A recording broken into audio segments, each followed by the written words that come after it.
Here are a few of the birds that we saw on our latest visit to Kruger National Park.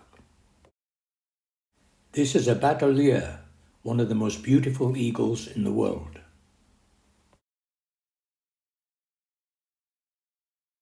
On each trip to Kruger, we usually see 1 or 2 African jacanas.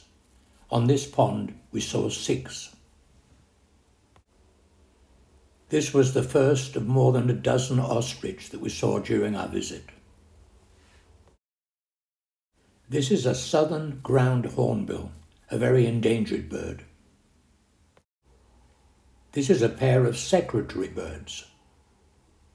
The red-chested cuckoo, known in Afrikaans as Piet Mevrouw, is notoriously difficult to photograph. The Kruger bustard is the heaviest flying bird in the world. This is a tawny eagle. It was having a late lunch on the road to Satara.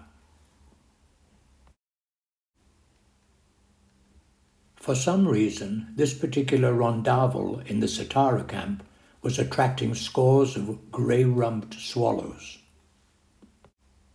This masked weaver bird had just started building a nest. Weaver birds are the only animals apart from humans that can tie knots. This green-backed heron was doing some very successful fishing at Lake Panic at Skakusa. We were in Kruger for almost a month before we saw our first martial eagle. This saddle-billed stork was performing part of an elaborate courtship ritual which involved picking up sticks, flapping wings and bowing. This African harrier hawk was raiding buffalo weaver nests at Sunset Dam near Lower Sabi Camp.